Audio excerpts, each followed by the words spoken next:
You're listening to the ESO Network, your station for all things geek.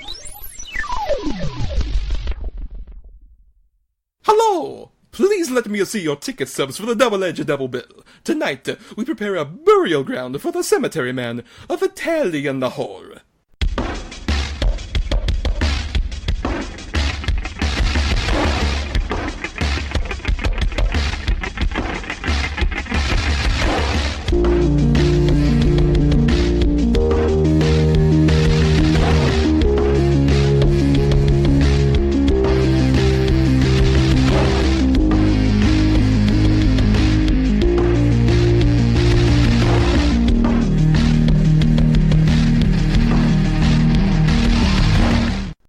Each week, Italian Thomas and the Thomas Mariani will come to the table to discuss the randomly selected yin and yang of a double feature.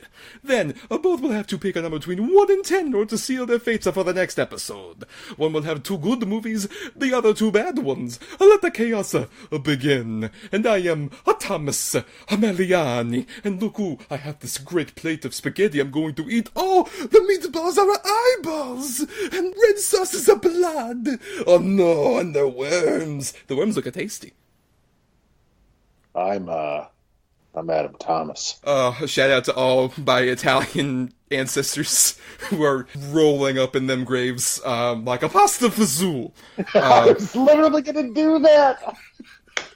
Hey, you son of a bitch, that's my shtick. I'm the Italian. No, sorry, God. Cultural appropriation, my fault. You're a real, a Waluigi over there.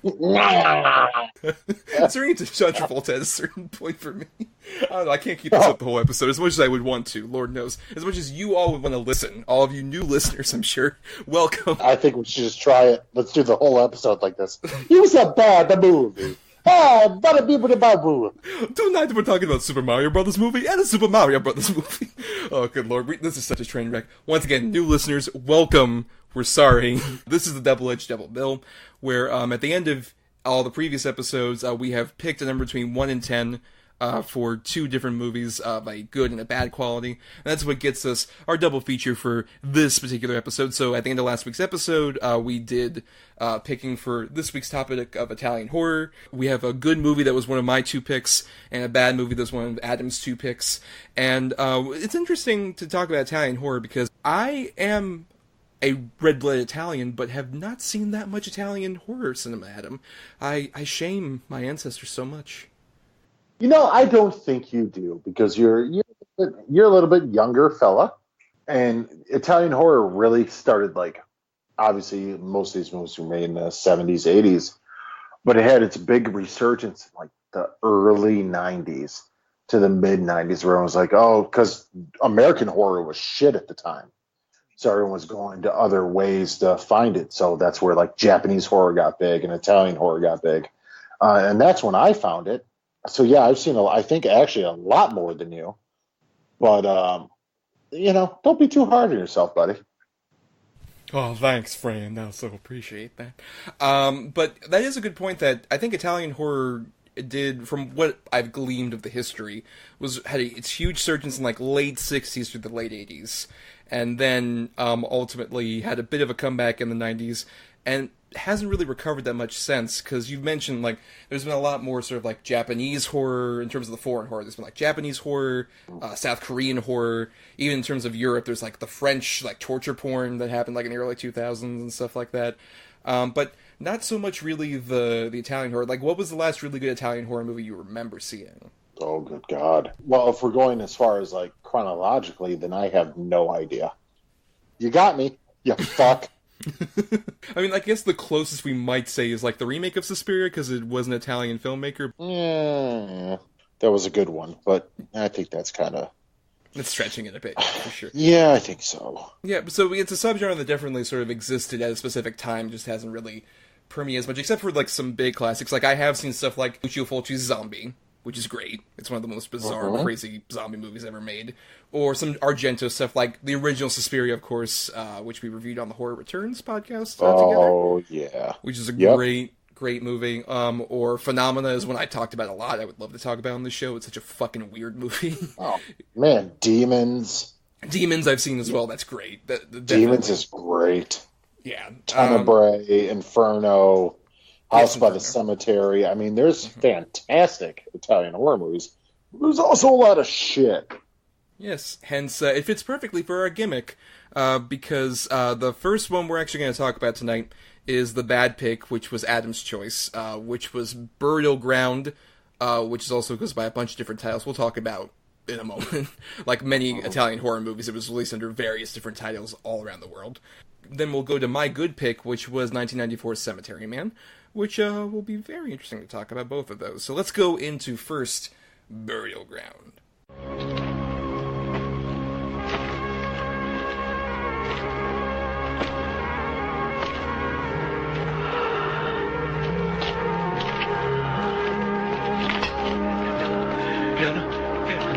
Ferma!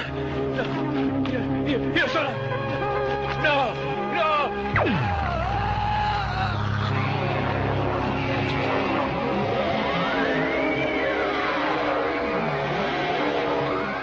So, Burial Ground, aka Nights of Terror, aka Burial Ground Nights of Terror, aka Zombie Horror, aka The Zombie Dead, aka Zombie 3. I do know this Italian horror fact that's very fascinating, is a big international hit for George A. Romero was Dawn of the Dead.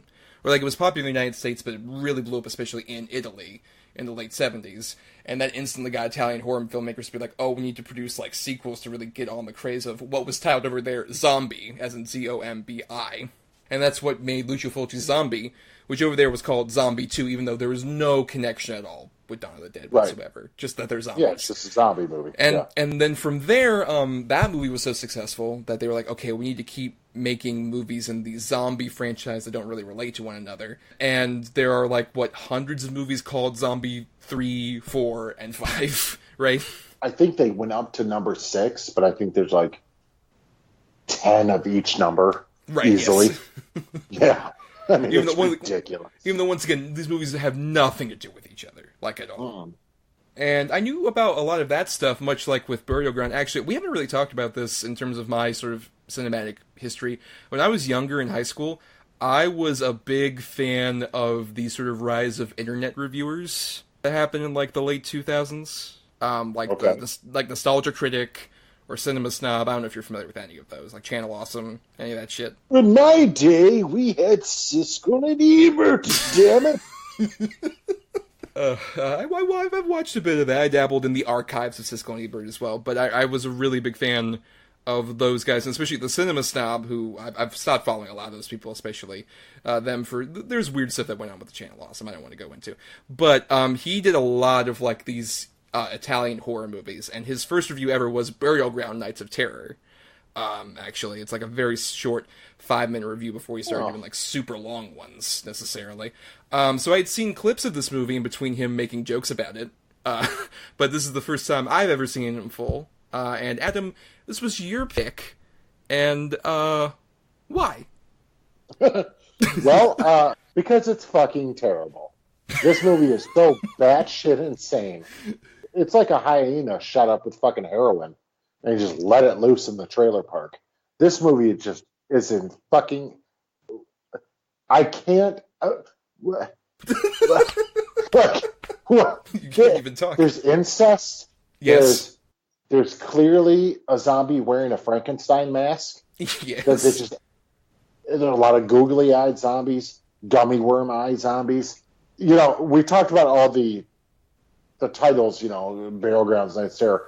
I like to call this Burial Ground. People be fucking. Like... people be fucking. People be fucking.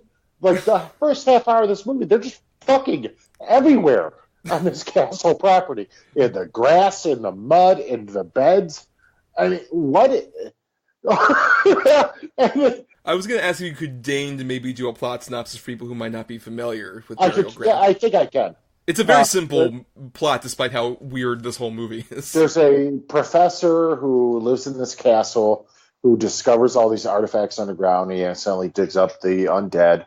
But before he digged up the undead, he invited all his friends to come see what he found. And they're there. They all fuck all over his house while he's not around. But they're just banging everywhere. And there's a weird kid. No, he's clearly a small child, Adam, and not a 45-year-old short person. He's not a grown-ass man at all. And then zombies come after them, and they hide back in that castle, and chaos and gore ensue. Right, simple premise. It's just all the juicy details are where this gets fucked up, is like putting it very mildly, I would say. Dude, that fucking kid's got some problems. What? I don't know what you could be talking about. He seems like a very sturdy, stable, nice boy. Jesus Christ. When you first see him, you're like, oh yeah, that's not a 10-year-old. There's no fucking way. Once again, he's like, alright, there's one of the characters in here, one of the groups is a family. The stepfather, the mother, and then this child, Michael, who, if you forget that name, don't worry, they're gonna say it a lot. Much like many of the other names. This is one of those great bad horror movies where people just say each other's names constantly, in case you forgot about them. And Michael is played by a guy named Pietro Barzucci, who was actually, I believe he was like somewhere in like his like 20s or something. Yeah, he was like 24 or 25, actually. Or yeah, right. So he's like mid-20s. He looks 45. Sorry, sure, but he's got fucking stubble. Like, it's obvious. Yeah, he's got stubble, yes. But he is supposed to be playing ostensibly like a 10-year-old boy, I guess. But every time they have a shot of this kid, it's comedy gold. Like, there's a point when we first see him in bed where his mother just comes in like, oh, Michael, come on down, we're all getting together, don't you want to have some fun? And he just stares at her, and there's a really bad close-up of him. It's so creepy. It's creepier than any of the zombies in this movie. Yeah, no, he's the scariest motherfucker in this movie. His mom's getting her fucking thing on with the stepdad. He just walks in the room, slowly opens the door. They stop. Don't get dressed, by the way. And he walks in the room, and then she just gets up casually out of bed, nude, stands in the middle of the room, and then, like, halfway covers herself. Go to bed, Michael. Hey, mama. You're like, what the fuck is going on? Well, my favorite part about that is the fact that he comes over to the door, and, like, I think he starts barely opening the door, and they're like, in the bed, and then it cuts over to a shot of Michael very slowly opening the door, and then awkwardly shuffling, like, around, and then doing like a U-turn into the room, and then staring at them like, Mom! It's like, it's a fucking 2-minute sequence of him doing this. And then, as you mentioned, he becomes very incesty with his mother. And everybody at that same time, though, everybody else in the hotel is having sex. Well, not the hotel, the castle. In the castle, yes. Yes. Like, what is going on? Okay, so I'm just going to dive right into it, the incest stuff. Yes. Once again, welcome new listeners, and I hope you love the ESO network. Yeah. But, so they get away. The stepdad's dead, which, by the way, he keeps shooting them in the same spot. It's the same shot over and over. Yes. So they get away. Yes. Michael, you're okay. And, oh, Mama. And he starts kissing her. And they start kissing, like making out. Yes. Then he casually pulls her breast out.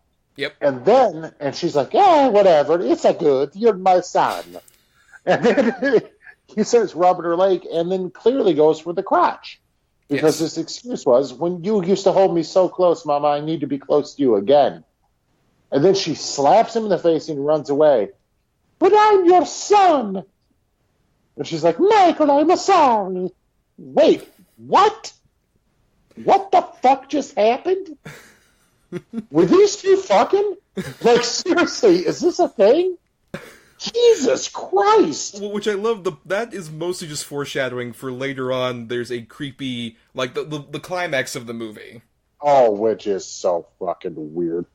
He grows an appendage back out of nowhere. That's right, yes, because he got his arm eaten off earlier, but then was turned into a zombie, and then proceeds to take out his mother's breasts and start sucking on him, and then start... Oh, and she's totally into it, too. She's like, yes, just, you loved it when you were a baby. Go ahead. Yep. And then he bites that... bites her nipple off. Yep, bites her nipple off, admittingly in probably the best special effects shot of the whole movie.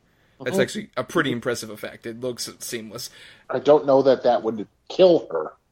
I mean, it probably wouldn't kill her, but it probably incapacitated her enough to have all the slow-moving zombies come toward her anyway. We see her, like, later being eaten, pretty much, like, a few scenes. Not even a few, like, a few seconds after that. And there's, much. Like, eight of zombies, and it's the same guys every time.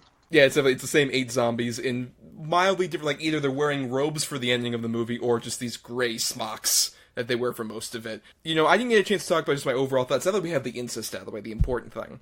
Yeah. This, I realize, kind of feels like the standard from which all parodies of Italian horror would come from. Like, anytime somebody's making fun of an Italian horror movie, especially when they overdub it, it is a parody of specifically this kind of movie. Is that inaccurate? No, I absolutely agree. I mean, I tend to believe that some of the actors in this movie are actually speaking their lines. By some, I mean maybe 2 or 3. And the rest are just so poorly fucking dubbed. I mean, this is some of the worst dubbing I've ever seen in a movie. But in a perfect way, though. Like, if you see this movie, definitely see the bad English dub. Right, like our last episode, the Clive Barker episode, where our guest Scott was like, "Oh, this is so bad it's good" movie. I would count this as that.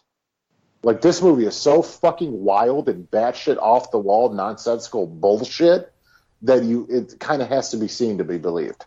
Right, where it's like, even when there's the respite points between the really wacky stuff, you're still just kind of baffled, and they're still the entertained. Like, in a lot of those Italian horror movies that I've seen, there's definitely moments where people kind of, like, walk around the hallways, and it's atmospheric and gothic and spooky, and when this movie tries to do it, it's just like someone walking around an awkwardly lit hallway. Or with a candle right next to her fucking eyeball for 5 minutes. Why is one of the zombies an expert knife thrower? That's a weird thing, is, like, these zombies apparently are intelligent enough to use tools, because one, like, they use a sai at one point to decapitate somebody. Which is the sharpest scythe I've ever seen in a film. Because there was 0 effort.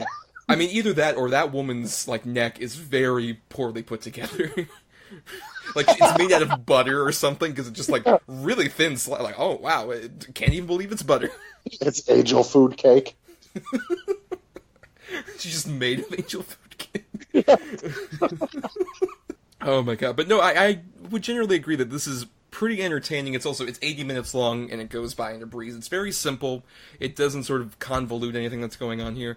I think in a really bizarrely fascinating way. It is definitely, like, maybe not so much so bad it's good consistently, but even when it's not so bad it's good, it's like a train wreck, like you're watching, like, oh, we're going this way. Okay. We're turning left, we're turning right, we're doing a U-turn, and then backing out, and doing whatever the fuck this is. Okay. There's a lot of that. And even with, like, the inconsistency of the zombies, where I would argue some of the zombies actually look kind of good, especially, like, at the opening when the professor's looking in the cave. Some of those zombies and the way they skulk around do look kind of terrifying. And then the moment they get onto, like, sunlit land, it's like, oh no, some of these are like bad Frankenstein masks. It's this weird mishmash of, like, some really impressive makeup effects too. Like, even when people get eaten, there's this weird, like, almost pinkish red tone to the blood. But that was a big thing back then. Like, you watched Dawn of the Dead, the blood was that. It was that pinkish, bright orangey red. Right. Like, it all came from that, and clearly they were trying to ape those films in this. When they get to the monks, and it shows all the monks, they're just normal dudes with, like, shitty gel makeup on. Like, it's just a bunch of dudes. And there's no explanation. No explanation. No, none whatsoever. Just that, like, oh, I guess this spread, but how? Because I thought this was isolated to the caves. Because it was religious, or in some way, because they were all sitting there praying. It's really about the Catholic Church's hold over everybody, Adam. It's a very deep film. It very well could be. Maybe we're just not intelligent enough. I don't know. Not whatsoever, no. And especially how much the incest just says about the Italian Wars. I'm sure. That little motherfucker's haircut, by the way. Jesus Christ. And then he becomes a zombie and it's still just perfectly moosed. Like, good for him. His fucking bird-like mouth and nose and shit like that. He's so just weird. He stands out as, like, this weird cartoon character. It's creepy. You know, he reminds me of the backwards talking man from Twin Peaks. You know, that's not a bad comparison, yeah, just in terms of his whole demeanor. Wide head and just, like, it's fucking weird. It is weird. Right. And then some of the other characters, though, are interesting, I guess, in their own way.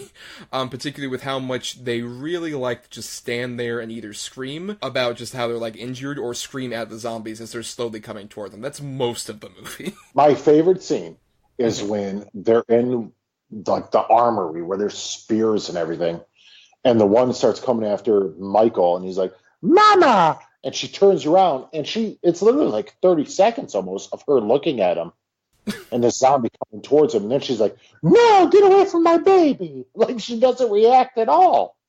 Like, what is going on? Homeboy with the mustache, too. That guy got when he flipped the maid out of the window. Like, yeah, that was actually a smart decision. So you close that fucking window. She's already dead, man. This movie's outrageous. There's a lot of, like, trying to save people who are clearly just, like, either catatonic, like at the end, the two women, like, the mother of Michael, who's catatonic about her son dying, and then also the one woman who got bruised earlier, and it's just like, I can't walk! Oh, I mean, God! To be fair, she got her foot caught in a bear trap. Right, that's true, yes. It's only because when you see the actual damage, it looks like a mild bruise. Yeah, and they even say it. Oh, you're bruised. Let's wrap it so it doesn't swell. Like, wait a minute. Like, she's got a bruised ankle? Walk on it. What the fuck are you doing? And I love that they closed that gate, by the way, which apparently the zombies are strong enough to get through a metal gate. But then they're able to push a giant stone sculpture in front of it. And the zombies can also easily move that. Right, I just love the inconsistency where it's like the three people who are still alive at that point can easily move that big structure in front, and then he's like, oh hey, hold it down, and the two girls are like almost trying to move it out of the way so they can like escape because some other zombies are coming down the stairs, and they're like, we can't move it at all, we're weak women, I guess. It's like, oh good lord. Like, there's that, and then the zombies easily just like push out of the way like it's fucking balsa wood. It's... Because it was! And they didn't stop it. This movie is fucking wild, man. It's I mean, very what odd. an insane movie. Did you notice the typos at the end? They will walk on the earth and all that. Yeah, but it won't be tonight, and it's like TONI, like HGT, or something. It's all fucked up. I mean, just There's so much like the weird synthesizer fart score that happens like it's the same cue. Like, oh my god. And I will also say there's some cool, I would say, like zombie sort of effecty moments, I guess, not just the blood, but also I love the bit where the one guy uses like the fire poker to smash the zombie's head in, but it's this weird thing where it's like, oh, they're like dust, so it's like breaking apart and there's dust everywhere. And there's even weird inconsistencies about, like, there's that one woman who gets her head run through the window with shards, which is one of the most awkward effects I may have ever seen of blood. But then, like, there's just a bit where he's, like, pushing her through, like, yeah, I'm doing this, and then he, like, gives up, like, ugh, and then he falls over. Like, why did he die? Why'd that happen? I don't know. I don't know. I mean, Jesus Christ, this Can you movie. even speak? No, because this movie has literally bewildered me. And I've read reviews where people are like, this is like perfect Italian zombie horror movie. Wait, what? This is unintelligible fucking nonsense. I mean, it feels definitely like if you've ever, like I mentioned the parody element earlier, if you ever saw the brilliant Edgar Wright directed trailer from Grindhouse, Don't, that's like this movie. Yeah, I agree. Yeah, I agree. This is the movie that Edgar Wright's making fun of with that bit, and especially the way that they would sell it in the United States afterward, like a foreign film, where it's like, oh, don't do this, don't, even though that had nothing to do with the original title. In the same way, like, all of the voices, like, you've been doing the Mario accent for a lot of the voices. What I love about the dub is that they're all a lot more just sort of, like, plain cartoon voices. Like, they sound like they're almost like Charlie Brown characters. Like, fucking Michael sounds like, Mama, no! Why? Mama! Like he sounds like Baby Sinclair. Most of the men have the typical, like, no, I don't want you to go in there voice. Like, this might be the same guy doing all the voices. And also the same guy doing the awkward female voice that are like, very high pitched, like, no, Michael, no! Oh, it's so bad.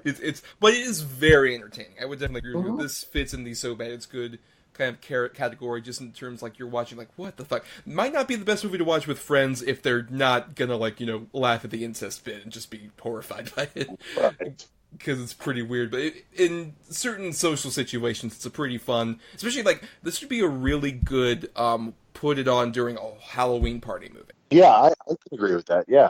Because if you don't necessarily pay attention, you can, like, look over some of the boring bits, and then just like, wait, what the fuck's happening? They bit her boob off? Right. Like, the wife came home from work today, and I just finished watching it. I filled her in on the incest bit. She's like, what? That's this fucking movie? Like,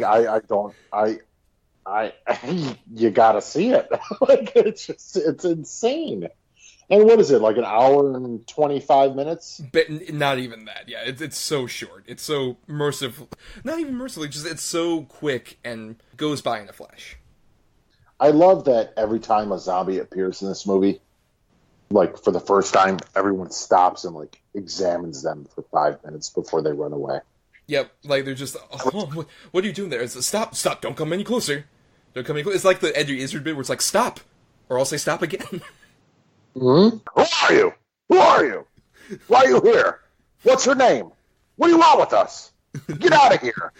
No. Wait. What? All the stock, like, voiceover bits you would hear in a video game when somebody, like, gets punched, like, no. He's just, like I said, he's shooting them in the chest, and it's the same bullet shot every time. And by the way, I didn't realize green paint was as flammable as it apparently is. Oh, I fucking forgot about the green paint, and she lights him on fire quite easily. Yes, with, I'm sure, very unsafe fire effects for this low-budget production. Oh, it had to be. R.I.P. Stuntman. But it even starts, like, from the beginning with the professor character, who's almost like this weird Grizzly Adams type, just like, I gotta find out what's in these tombs.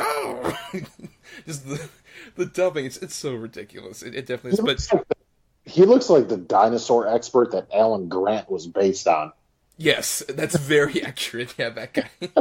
Sure. But I guess we could talk mindlessly about this movie for a while. But I guess before we go into final thoughts, I want to ask Adam, what do you feel separates this from a lot of, like, the bad zombie rip-offs we've gotten, especially recently, where you have, like, really bad, like, really attempts at cashing in, like, on The Walking Dead and all this other stuff. Like, zombie movies can be miserable, boring, awful watches at points. Worst. Yes. Yeah, some of the worst. What makes this stand out so much compared to that, besides maybe some of the stuff we've mentioned that's all incesty and other things? This movie is a perfect what the fuck in a package from start to finish. I mean, there's zero explanation as to why they are zombies, and yet everyone in the movie, the very first guy, it's a walking corpse. Like, they just know what's going on. But then they almost give you glimpses of, well, maybe this white caused it, maybe this white caused it, and they do nothing with it. This movie is pure zombie sleaze and gore just to be that. There's no social commentary, there's no anything. It is just pure zombie gore and violence. I mean, I guess those are pretty good final thoughts, unless you have anything else to say. That little fucker creeps me out, man. He really gets under my fucking skin. Like, I don't like that guy. I guess he's still alive too. I don't like him. I don't want to meet him. Oh man, he's gonna be at that horror convention you love going to all the time. He might be. That's about the quality of guest we get. He might be there. I would love to see somebody at, like, a Dragon Con cosplay as that character. Just going around looking so fucking weird. Just weird. With a big ass head. And a weird and the saucer eyes. As a 10-year-old. Like, what is happening here? Just walking around with a decapitated arm like, Mama! Mama, give me your breast! Oh, don't say that around a convention, kids. That might get you thrown out by security. For me, I agree with all of that you were saying earlier, Adam, and I'll just add, this is definitely a pretty good primer for, like, if you've seen, I guess, the classics, like I have some, like, the bigger tier Italian horror, and you're like, but what is the average Italian horror movie, or at least, like, the average, like, really bizarre, weird one that's not as famous is? This seems like a solid entry point for that. Just like, this is the weird underground shit that not a lot of people just like really bring up unless you're like a deep dive horror fan. And for that, it's quite a lot of fun, quite enjoyable, batshit weird, insane. And like I said, even when it's not being like heights of so bad it's good, it's just so bizarre that you can't take your eyes off of it. It's definitely one of the more entertainingly bad ones you've talked about on the show. Hey, I bought it. Oh, Lord. Dude, it was a one-day sale for $4. I bought the fucking thing. I own it now. Are there any special features? No. Of course not. Oh, man. I wanted the whole commentary track. They're the best, because they're just been, I don't know why the hell we did it. Hey, what do you want me to do, eh? But I mean, if you don't want to buy physical media necessarily, it is readily available on YouTube in the bad dub. It is readily available for you to gleam at. But shitty video quality, though. I will say that. But doesn't that only enhance the experience, Adam? Yeah, probably, because that's probably exactly how it looked when it first came out. Like, it's like, imagine trying to watch that on Blu-ray. Like, this is so crystal clear. I don't want to have some poor, like, restoration person waste their time on this movie. No, it's perfect for, like, it's just on, like, a weird YouTube playlist, along with all the other, like, just random copyright fringy movies that are just all over the place on YouTube. Let's stop talking about piracy and talk about a great ESO show you could be listening to right now. Everyone these days could use a little support, and your friends at the ESO Network are no different. With the ESO Network Patreon, the cool thing is when you help support us, it's you who will benefit. With 4 tiers starting for as little as 25 cents a week, you can listen to some of your favorite network podcasts early, hear exclusive content, maybe get some ESO swag, or even possibly take a shot at the geek seat. All you need to do is sign up at patreon.com/ESO Network. And now we're going to go ahead and talk about our good feature for the evening, which is Cemetery Man.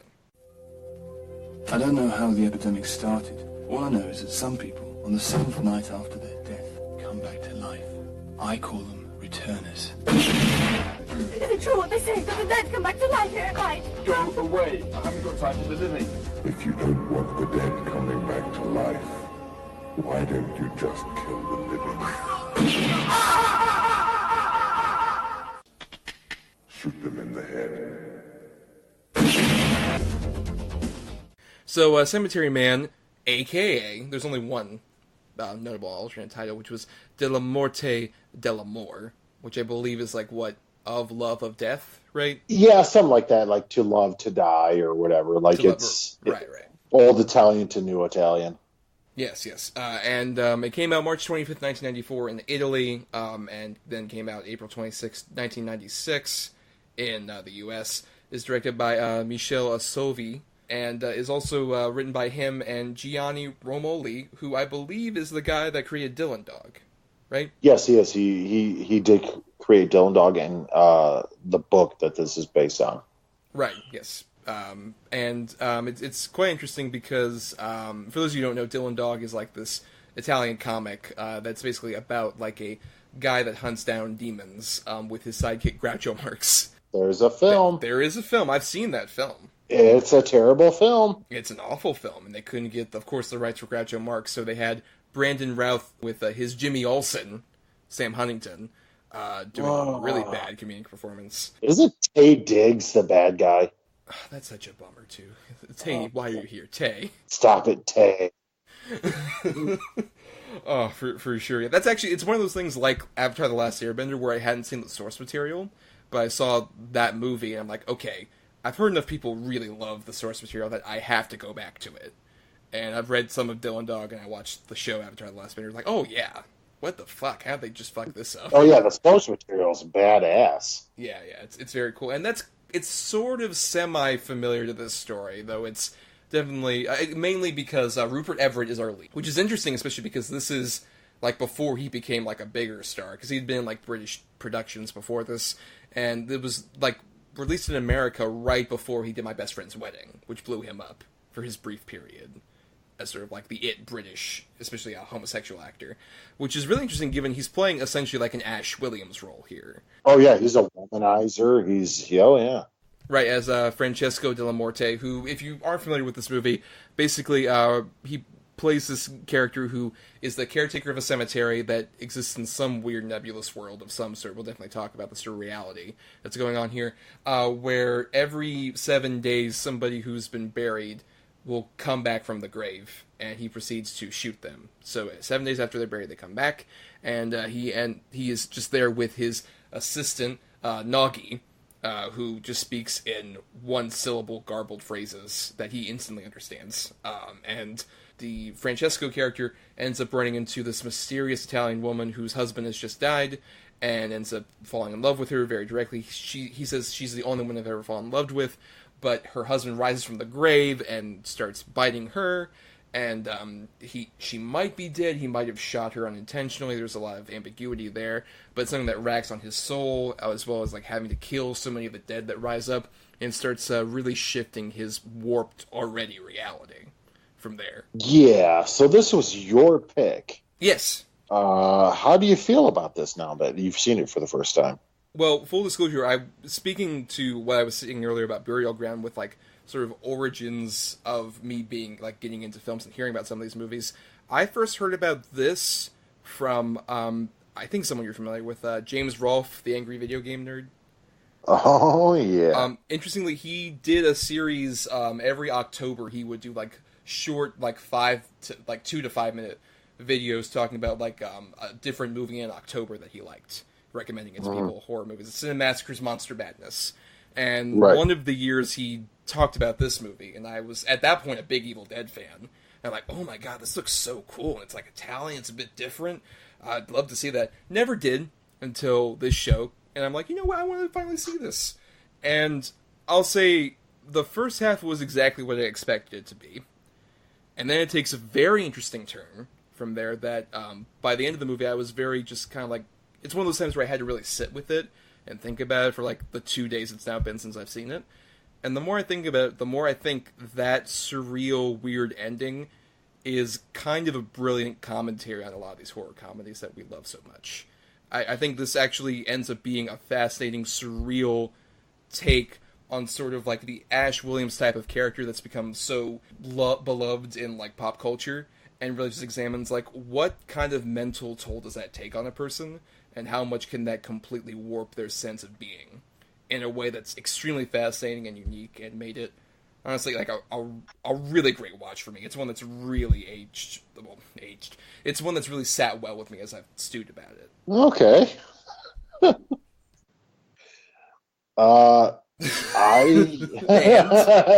Adam? I couldn't get into this one, man. I tried. This has definitely been on one of my watch lists for a long, long time. It's always praised, like, oh, you know, Della Morte, like Cemetery Man.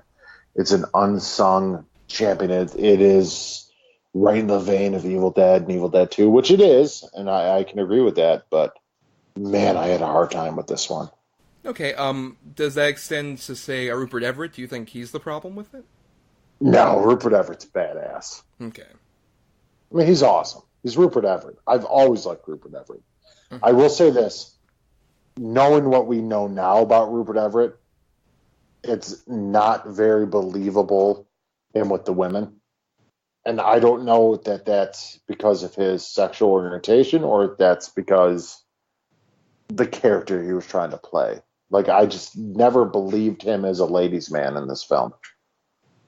Although Anna Falchi is gorgeous. Yes, as his love interest who pops up here and there from there. Good Lord. Right, she is very striking and beautiful. Very much like a great sort of Italian beauty that would show up distinctly. And she does nude scenes, and her areolas are massive. But they look fantastic. No, they do. They do. Not to be crass, but yeah, she does look quite beautiful. They're quite big, though. But what I think is interesting about sort of that take on the character that you're saying that he's supposed to be a ladies' man, I think what's fascinating is I think he fancies himself as sort of somebody less like a ladies' man and more like a man with no name, where he doesn't have many attachments to women necessarily. Like, this is the first woman he said he's ever fallen in love with, and he's more of just like he's fallen to like, oh, I have this responsibility to take care of the cemetery. I have like so much that I devote my time to. I can't fall in love with anybody. He really ignores most of the women that are around him until she shows up, and then he just grows this intense fascination with her, and it becomes like almost this, like I said, this huge obsession that he has about this woman, to the point where when she ends up dying tragically after they've had sex, and he thinks like, oh, maybe did I shoot her and all this other stuff, it becomes, that's what's so interesting to me, is like a almost Vertigo or Taxi Driver style character study about this character who goes from like being, oh, I'm the baddest, I'm this particular character, to being this weird crusader, he thinks, for like what he feels is like the right thing to do, what death has told him, which I fucking love the depiction of the Reaper in this movie.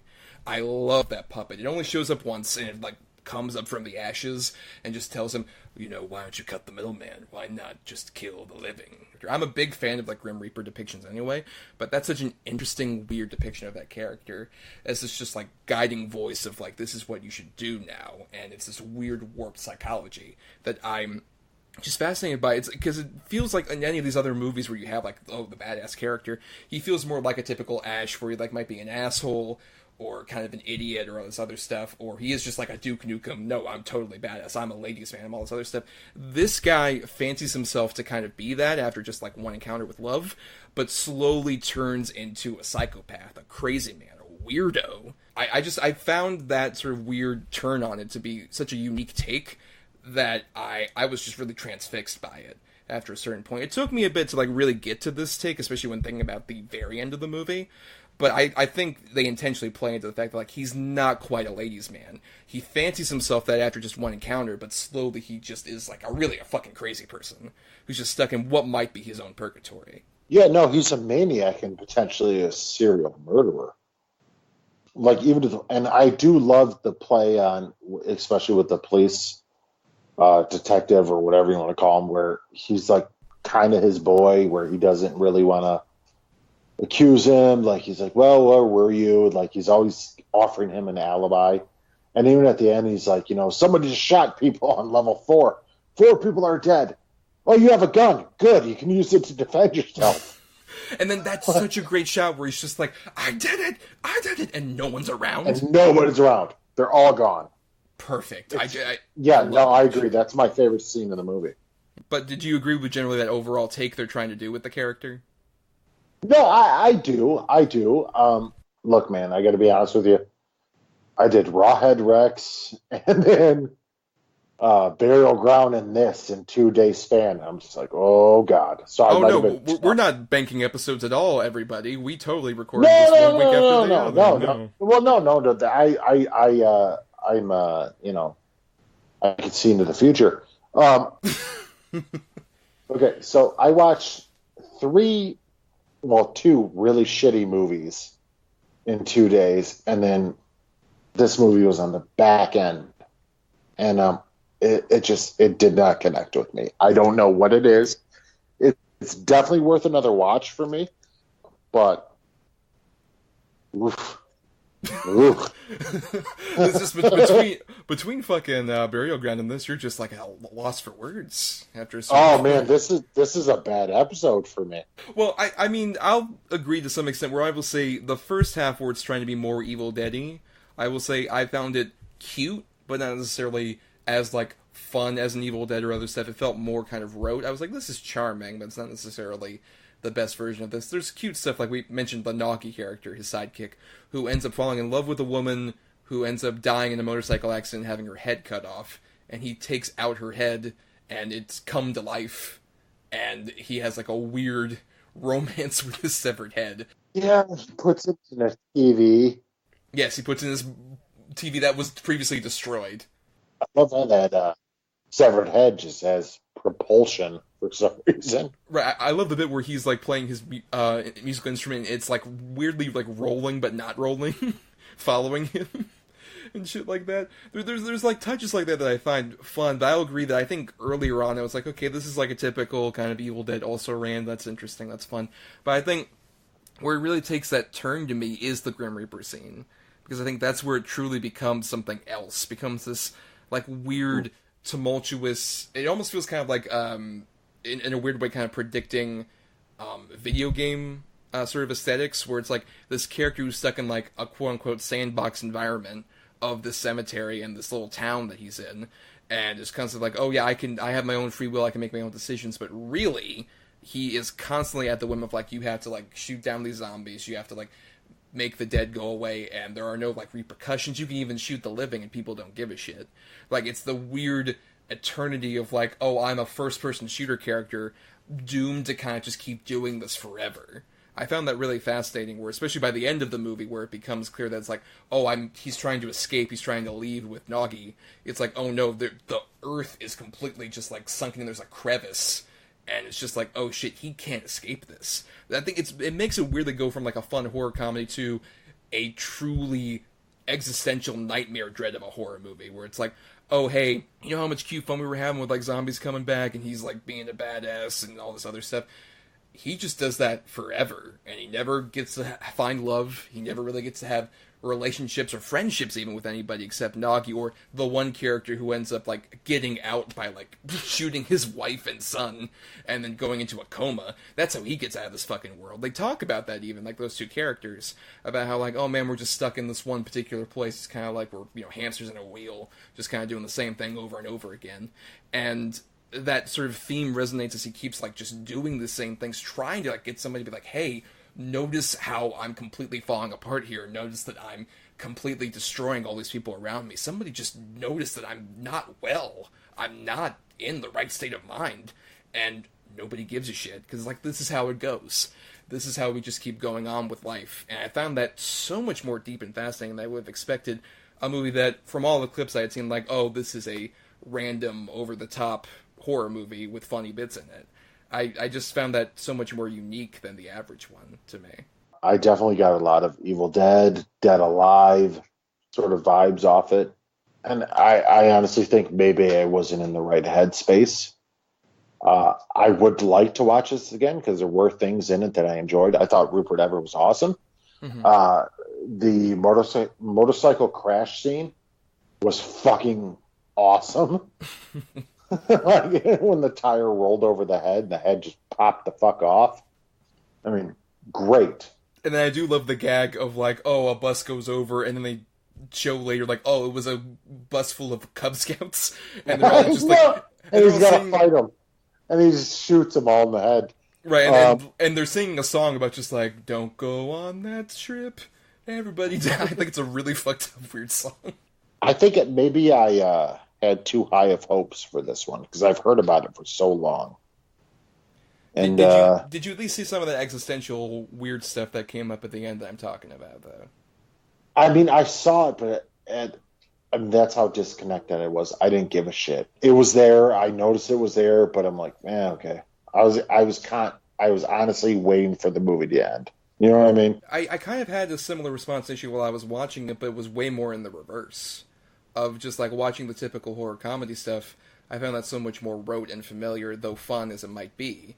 And I think as that other stuff kept going along, it felt almost weirdly very relevant, considering a lot of the stuff, like, you know, we're dealing with an environment right now where you have like weird incel idiots, and Dia de la Muerte almost feels like he is sort of like the poster child of like what they would want to be. Just somebody who's like, oh yeah, he's a true badass, he has sex with women, but he also shoots down zombies. He's sort of like a typical geek male fantasy to some extent. And this movie really feels very prescient in terms of like completely destroying that sort of archetype.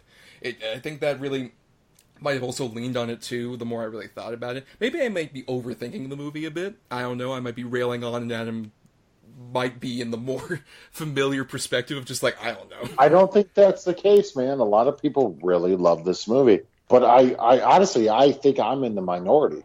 Right. I mean, do you at least agree with me about the personification of death that shows up? Yeah, that was badass. Mm-hmm. And I actually do agree with you that that's one of my favorite things that happens in movies, the personification of death. My favorite might be William Sadler. Oh, of Bill and Ted's Bogus Journey, of course. Yes. Yeah, I fucking love that. Yes.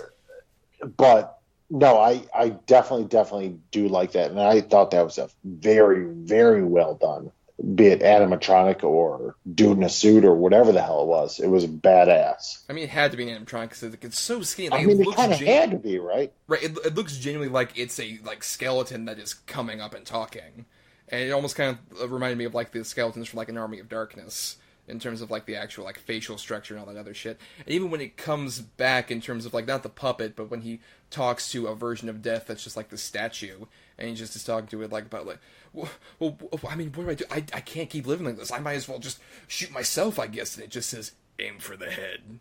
Like, that's such a creepy moment that really sits. And even like when he looks up and it's initially just a cloak, then he looks back down, looks back up, and the skull's there. And shit like that's so unsettling, and it really fits into like how his reality is just completely destroying itself around him. No, I agree. That actually was one of my favorite parts of the movie, to where this personification of death is constantly talking to him and maybe persuading him to like give me more souls, or you're fucking this up. They're already dead. Why are you're creating more work for me? I think that's such a great idea, but I don't think it was carried off that well. Okay. Well, no, I'm curious about any like specific reason why you feel it wasn't done that well.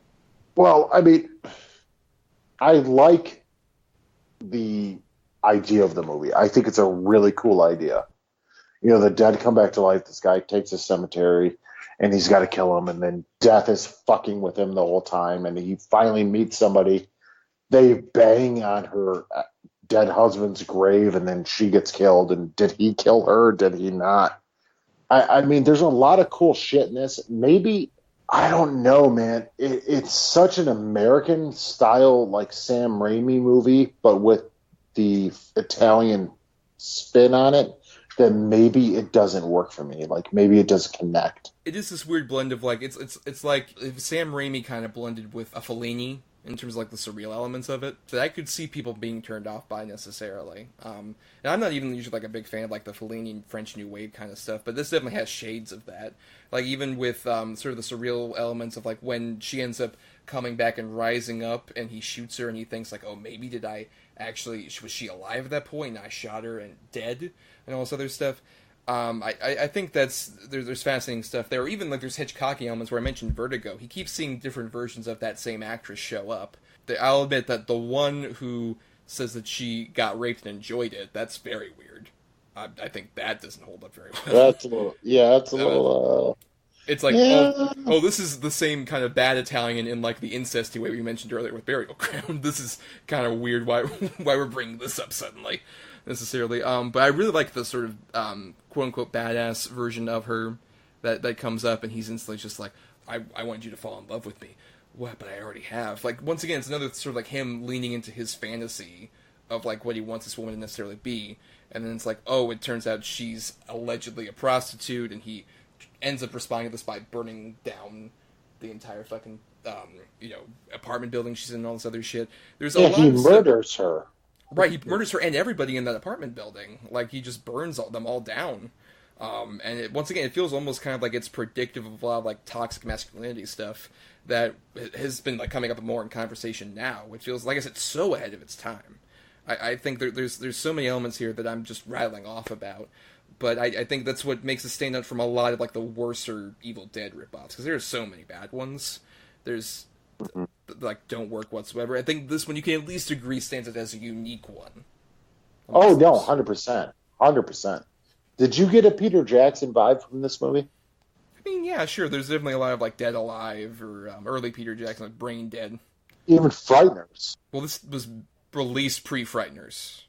No, I know, but I'm saying it just there was definitely a Peter Jackson sort of influence on this as well. I do think this movie is going to be better when I rewatch it, but that's why I'm so excited about this, because I do not like it now.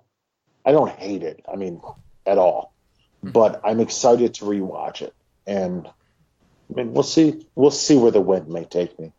Yes, thanks to all my brilliant takes that you just heard, it just will completely change your perspective, obviously. It might, or it won't, and then I'll quit the show. That's true. That's how it usually works. But I mean, I guess do you have any final thoughts, Adam, on the movie? I thought Rupert Everett was really good in it. I love the idea of this movie. I love the character. I love the plot. And I know once he hit it big, like right after or right before my best friend's wedding, he actually contacted the author to want to do it again in American, like an American remake, and they had no interest, which I think might be for the better. I think this movie can only exist in the surrealist sort of foreign idea. I think an American remake of this would just be Army of Darkness, basically. Or Dylan Dog at its worst, like studio making right, version exactly. of it, Yeah. I will say, as I mentioned, I was kind of grew to be very fascinated with this movie. The more it became this weird blend of horror comedy and a really dark, sort of brutal satire that I didn't expect it to be. I think the more it kind of went into that field, it became a lot more fascinating to me than the cute Evil Dead movie it was beforehand. I do agree. I think Rupert Everett is such an interesting choice to do this. He kind of has that great middle ground of a Bruce Campbell where, like, he's fit but not buff, and he's slender and elongated. He almost just feels like the standard pose for, like, a Plastic Man. Like, if there was a 90s movie, it would have been, like, either Bruce Campbell or Rupert Everett as Plastic Man. Honestly, they kind of, like, fit that. Jesus. Do we really want a Plastic Man movie? Now I wouldn't actually be against it. I think there would be a lot of interesting, fun things you could do with Plastic Man in a modern context. Maybe not that 90s movie. That would have looked a lot awkward. But as opposed to now, you could do... I mean, look at what Miss Incredible was, especially the most recent Incredibles movie. I think you can do a lot with that, especially maybe an animated movie on that. But anyway, back to what I was saying. I really dug Cemetery Man. I was really fascinated with it. I really respect that it didn't go the way I was really expecting at all. And I think it's, like I said, it's an interesting sort of meditation on what being the badass hero of a horror movie does to one's psyche, and how it just ultimately kind of can drive somebody mad up to a certain point. I find that really fascinating. I find that to be a really distinct take that really just, like, kind of held ground in my mind really well. In a way that, like, it really, like I said, when I first saw it, I didn't know quite what to make of it. And the more I've thought about it, the more I really, really dig and respect what it's doing here. So I would definitely say, for my money, check out Cemetery Man. It's quite enjoyable. But that is the end of our discussion of our 2 Italian horror films. And we got some feedback, because every Monday on @DEDBpod, we share about, like, hey, what's your favorite, least favorite, movies of whatever topic we're doing. And then we read on the show here, including first from Joseph Stephen Heath, says, I've only seen Cemetery Man, so put that where you will. Where do we put that, Adam? In a cupboard, I guess? I'm not sure. Average? I guess, sure. Brian Kane says, I remember seeing Suspiria on Cinemax when I was about 6, and the scene with the eyes looking in through the window fucked me up for weeks. Also, I love Demons, a movie that helped cement my love for 80s metal. That's very true. If you have not seen Demons, there's a lot of fun 80s metal weird shit. Like, that soundtrack is stacked for fucking Demons. Demons is awesome. Yeah, lots of fun. It's, for those who don't know, it's about a bunch of people go to a theater to watch a horror movie, and then there's, like, a mask that, like, ends up releasing a bunch of demons that, like, infect people in the theater. So it's like a weird, almost like demon siege movie in a movie theater. It's really fucking fun. And then James Rodriguez says, from Goblin's hypnotic score to the gorgeous style that the various pieces of Suspiria come together for a terrifying whole. Almost on par with it is City of the Living Dead, an unsettling feature that peaks with an impressively disgusting scene in a car. Less successful is House by the Cemetery, an utter mess that's worsened by laughable dubbing, which makes the kid even more irritating. Now, I haven't seen those other 2 films besides Suspiria, Adam. Are those accurate takes? City of the Living Dead's really cool. I know exactly what scene he's talking about in the car. It's absolutely revolting and disgusting, but awesome. House by the Cemetery is, it's okay. Like, it's not that good, but we've talked about Suspiria before, and Suspiria is easily, as I said on our last episode about Candyman, in my top 10. Yeah, it's a phenomenal, weird movie. Oh, it's so fucking good. It's a great example of, like, a weird fairy tale horror movie just come to life. Mm-hmm. It's, like, just incredible to watch. Yeah, it's one of my favorites for sure. Well, thank you for all that feedback, and we also want to thank some other people like Chris Oliver for the intro and outro music used on our show.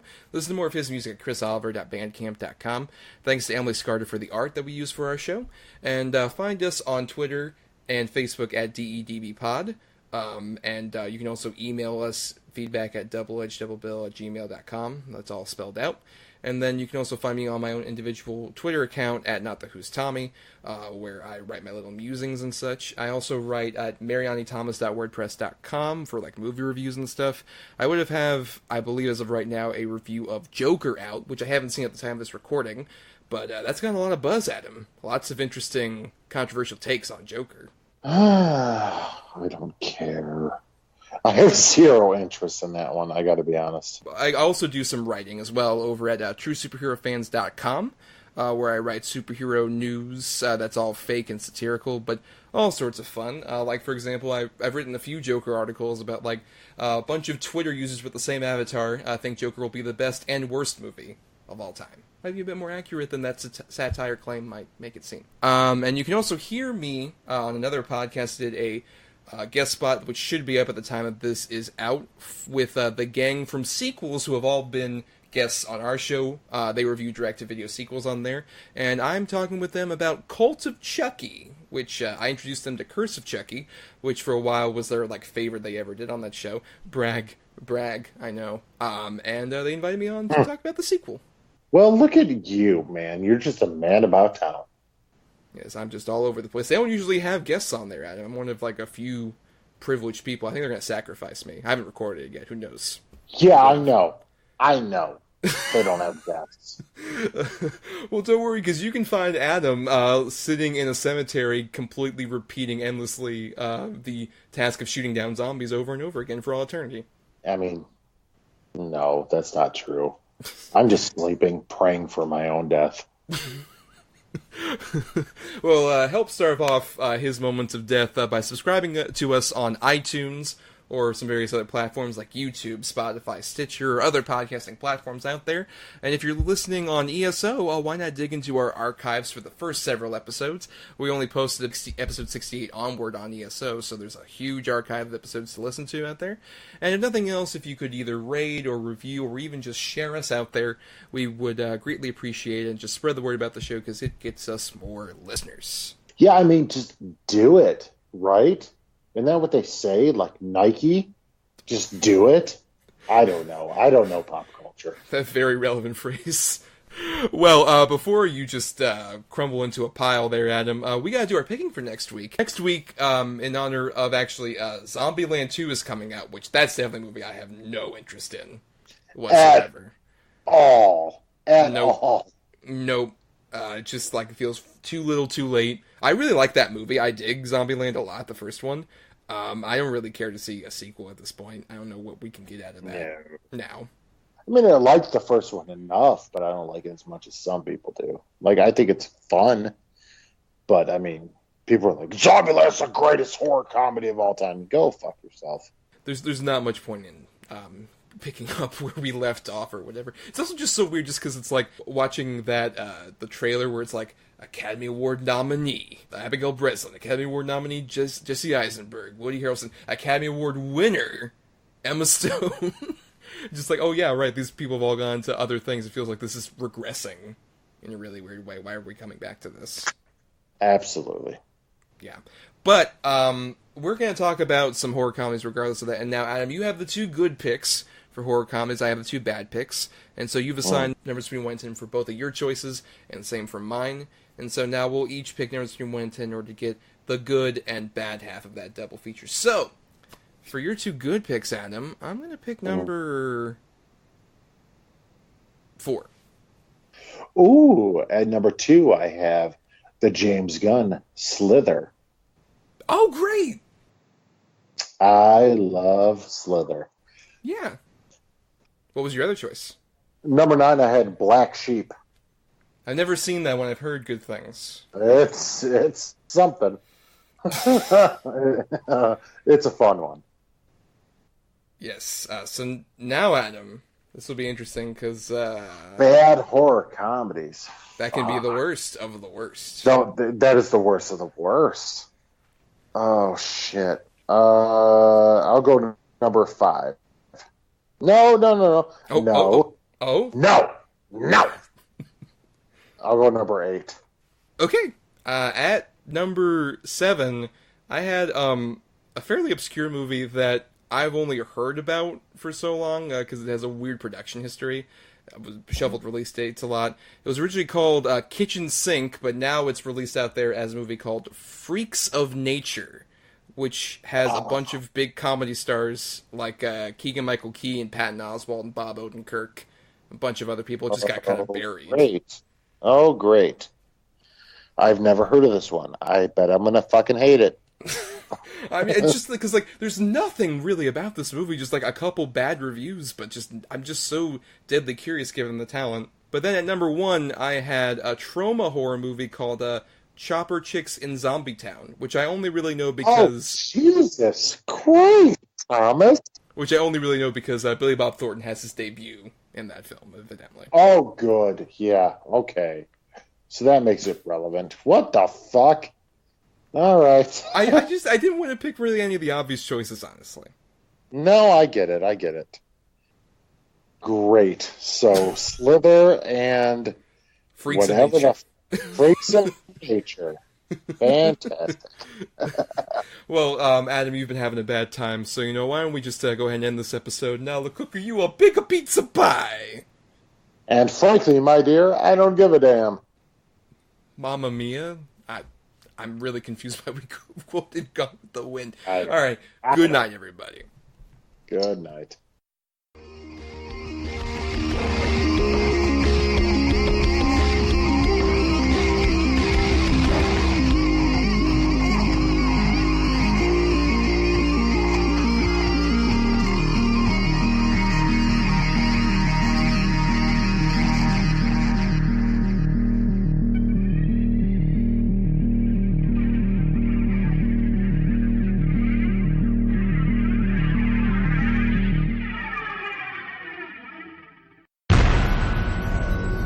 This has been a broadcast of the ESO Network. Be part of the crew and help support our shows by donating to our ESO Patreon or by shopping through Amazon.com or the TeePublic store, which can all be found at www.esonetwork.com. The ESO Network, your station for all things geek.